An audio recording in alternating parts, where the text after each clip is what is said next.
So we bound up these books, and my friends liked them, but you know, I thought that's great. You know, I actually sold about 15 or 20 of them, and for me it was almost enough for like that was enough for a gram of Coke actually.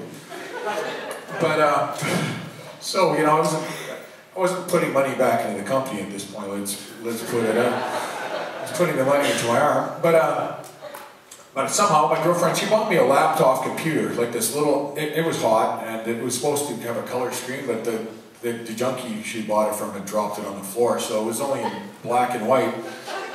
And but you know, it was good for writing. I didn't have internet anyway, so I started writing another book, but it was called Anarchy Soup, or no, Down on the Street. That one, it's not even available. I only printed 20 copies of it. It was so bad.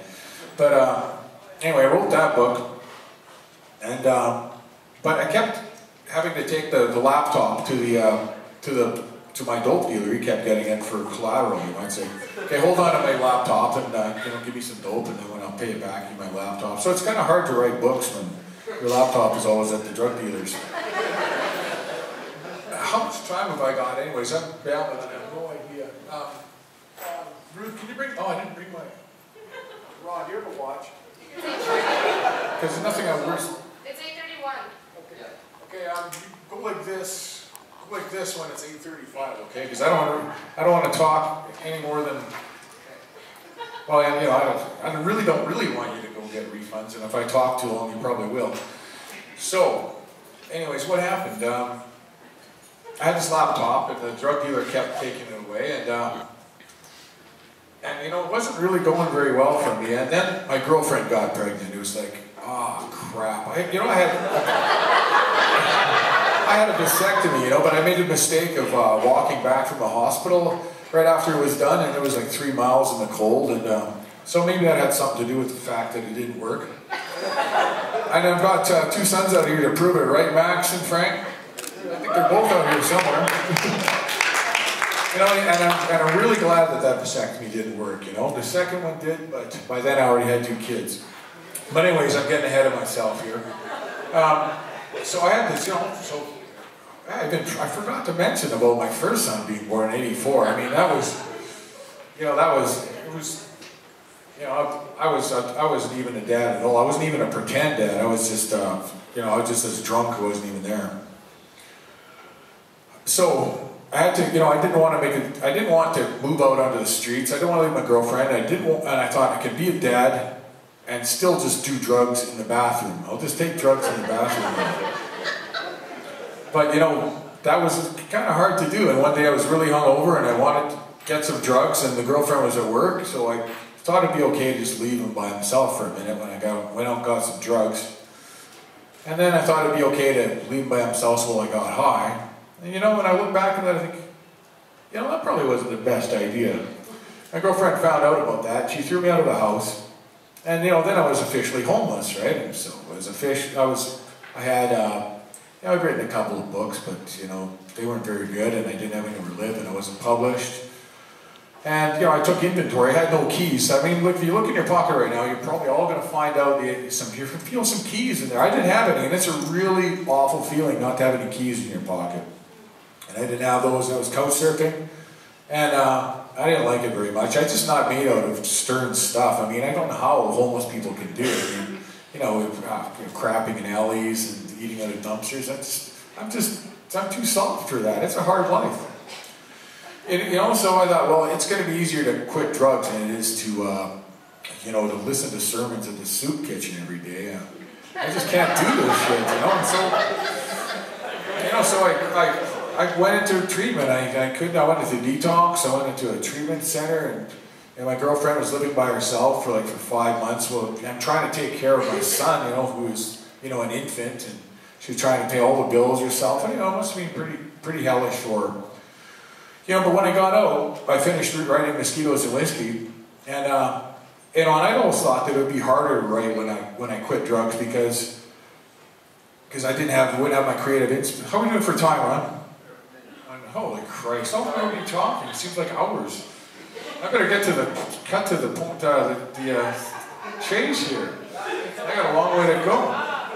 Christ. So, anyways, I started writing. these books, and I know I sold my first book at the China Creek skate park to a stranger, and it was just this great feeling to have to sell one to a stranger. I mean, I couldn't believe that anybody would buy this shit I wrote. I mean, who would do that? You know, but we started writing more books. I started writing more books, and I found a guy who knew another guy who would publish. I mean, bind them at under the table at this printing shop. So I was able to get like a really good deal. I was able to make my books fairly cheaply, you know, and without that, I wouldn't have been able to, you know, to make any kind of profit. So I was lucky because I could afford to make new books with the money from the first ones, which I wasn't spending on dope anymore. And you know,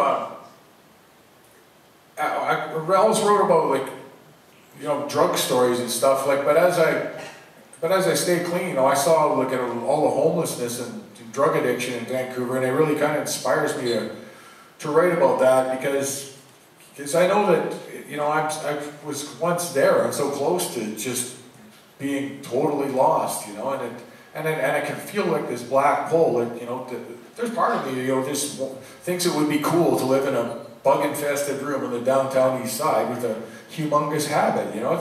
There's part of my brain that thinks that would be cool. But fortunately, it's a small part, and I can tell it to shut the fuck up.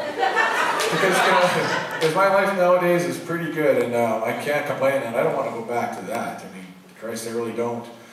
You know, I have a lot of people in Winnipeg who help me with my stuff, you know, Van de Tays and Dan Sneer and McNally Robinson, who took my books, you know, and I mean, most big places won't, big bookstores, they just won't want anything to do with me. And I mostly sell them in record stores across Canada, and, you know, independent bookstores as well, you know. But you know, I finally, you know, I kind of put together a network, and I found Scratch Records in Vancouver. They get me into places like, you know, Canmore. I mean, Christ, I get people, it's so amazing. I get like fan mail from Canmore and Red Deer, and it's like, holy crap, you know, I can't believe that people in Red Deer are reading my books. Lethbridge, I mean, it just blows me away, you know.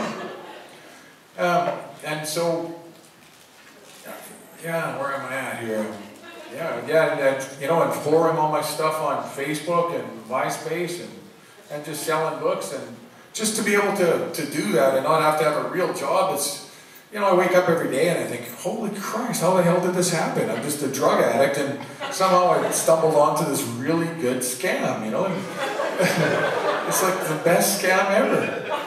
I just lucked out. Then all I have to do is keep writing books, you know, and not tell anybody that I'm a fraud, and then you know, oops. But you know, I'm really grateful just to be here, you know, and to be able to write books, and not have to punch the boss or piss in their coffee or any of that crap. If you don't understand the piss in the coffee reference when you read Punch the Boss. But yeah, I'm really grateful, and I think that if I hadn't been, like, you know, being where I'm from, if I hadn't gone through what I have, then, you know, I wouldn't be as grateful as I am. I would take it for granted, and I never do. So, anyways, I'm going to wrap this up right now, and I just want to say thanks a lot to Maggie Robinson for, you know, for inviting me out here, and for everybody else too. I can't see you. All I can see is these forms in the dark. Who knows? Maybe it's the police waiting to carry me away. There's Officer Friendly out there. Oh, he's not so friendly. But, you know, Winnipeg has always been good to me, and I really don't know why, because I basically was an ass when I was here. And so I want to apologize to everybody I fucked over. And if I owe you money, come up and see me and we'll talk about it. I'll give maybe 10 cents on the dollar. 10, 20. All right. Where's Maggie? Where is she? Oh, she's what? So she's at the box office, yeah, giving refunds, yeah. I'm not sure how she wants to swing this thing. Do you guys want me to read from Punch the Boss? You want to hear the band next? Really? Wow.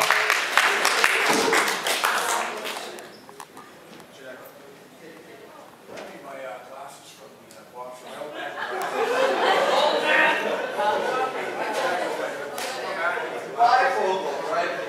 We don't want you to read anymore.